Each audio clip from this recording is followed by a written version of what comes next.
Le ruisseau des Couleurs s'étend sur 7,4 km. Il a pour affluent le ruisseau de Fagoustre.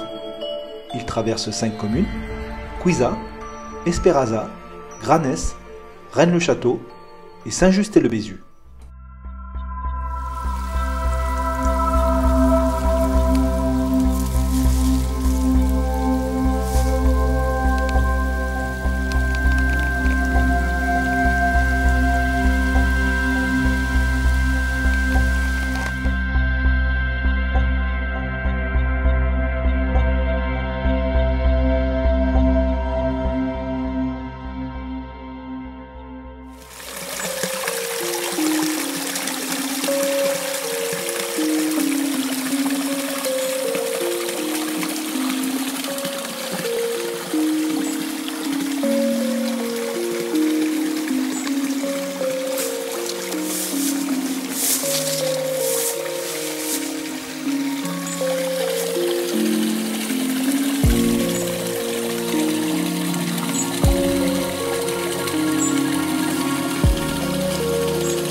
Il est écrit dans beaucoup de livres que la Bessonnière se fournit en pierre près du ruisseau aux Couleurs afin de construire une grotte dans son jardin près du cimetière.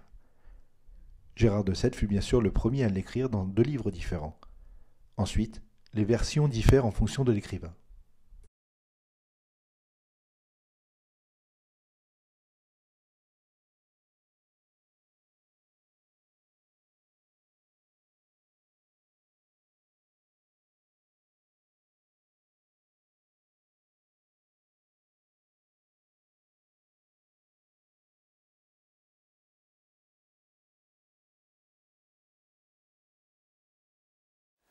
Bonjour à tous, donc premier constat sur le ruisseau aux Couleurs.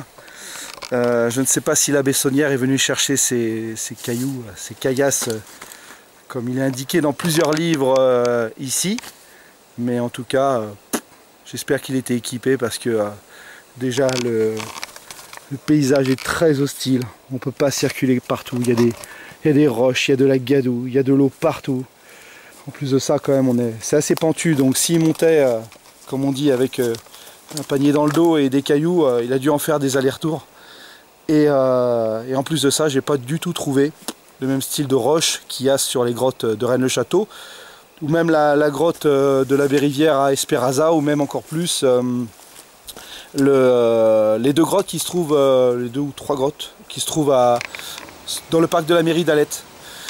Donc voilà, pour l'instant, je cherche, j'ai trouvé aucun caillou, et là j'ai fait près de 3 km depuis le Labadou là-haut. Je redescends tout le ruisseau aux Couleurs. Donc première hypothèse concernant la Bessonnière qui vient chercher ces cailloux au ruisseau des Couleurs, c'est compliqué. Il y a une autre hypothèse qui dit qu'il s'est fourni au niveau des balses là-haut, sous les falaises. Donc je vais aller voir ça.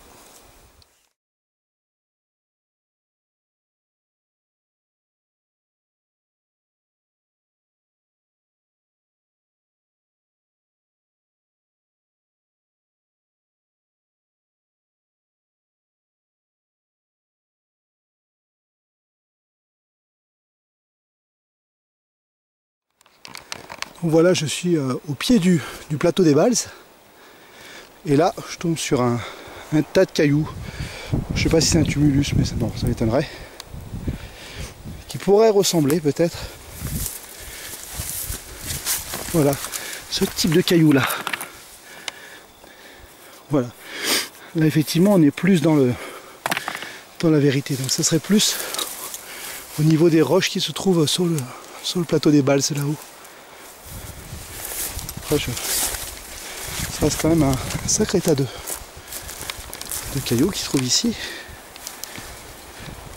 Voilà, avec voilà, c'est peut-être plutôt ces cailloux là, hein. Effectivement. Je vais aller vérifier quand même à Rennes-le-Château tout à l'heure. Mais voilà, là on y est un peu plus déjà. Bon là effectivement, on se rapproche plus des pierres que je recherche. Voilà. Plus des pierres bosselées, pierres de rocaille un peu comme ça. Des petits tas là, voilà. Ça y ressemble quand même beaucoup plus. Donc ça vient de ces monticules de butte qui se trouvent ici.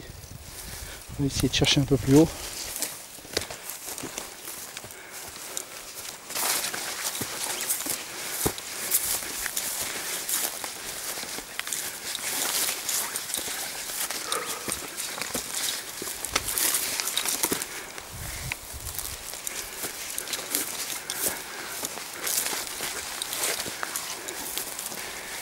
On est en immersion complète sur le Razès.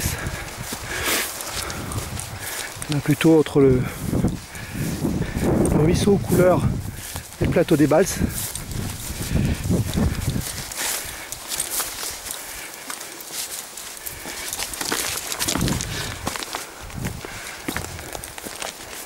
Allez, on s'offre une belle vue.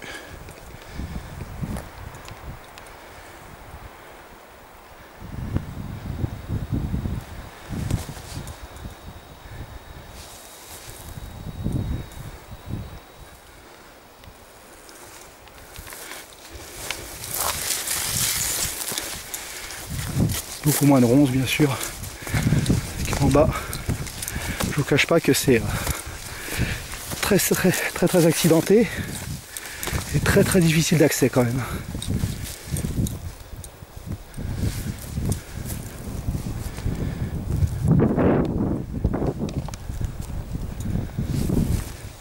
Allez, avec quelque chose qui nous attire l'œil, il faut y aller.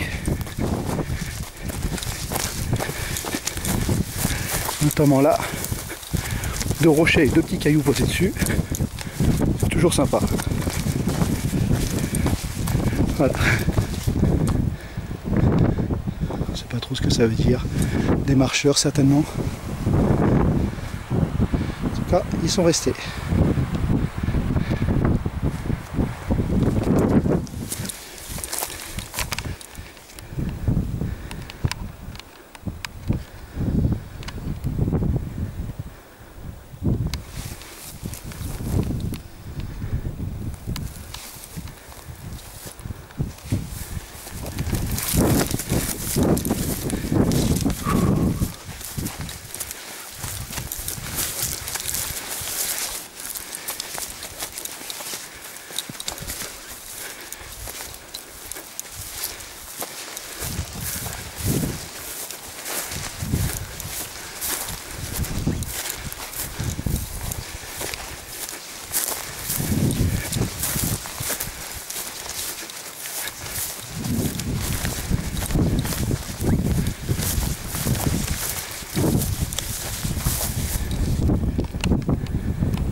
Encore un tas de pierres.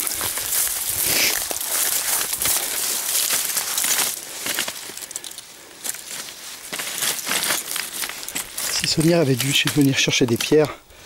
Ça aurait été plutôt en coupant par ici à proximité. Voilà, juste le plateau là à traverser. Là je pense qu'il a ce qu'il faut pour qu'il avait ce qu'il faut pour faire ses grottes.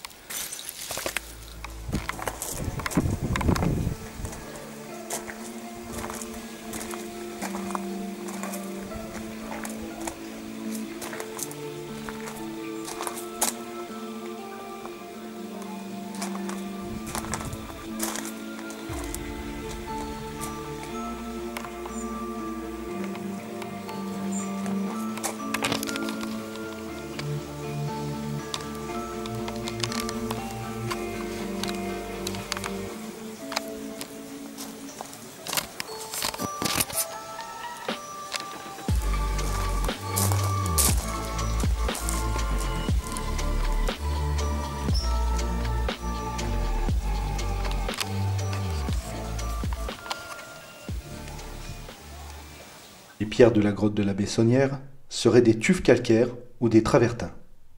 Les tufs calcaires sont des roches sédimentaires calcaires créées en milieu continental, à aspect concrétionné et riches en alvéoles de toute taille, de couleur grise à jaunâtre. Ces roches se forment à la sortie de certaines sources froides, ou cours d'eau peu profonds, et petites cascades. Une fois secs, les tufs constituent un matériau léger, isolant et facile à tailler.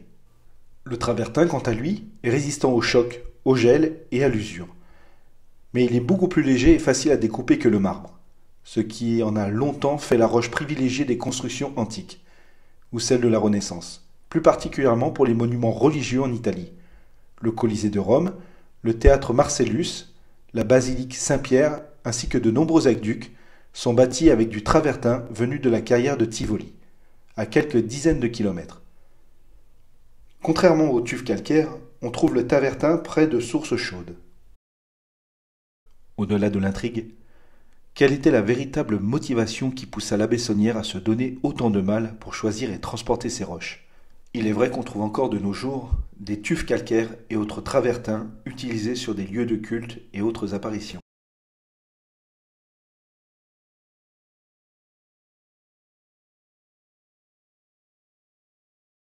Pierre à énergie tellurique ou simple choix esthétique pour cette grotte qui avait peut-être une fonction que certains appellent de passage initiatique. Encore une fois, le mystère demeure.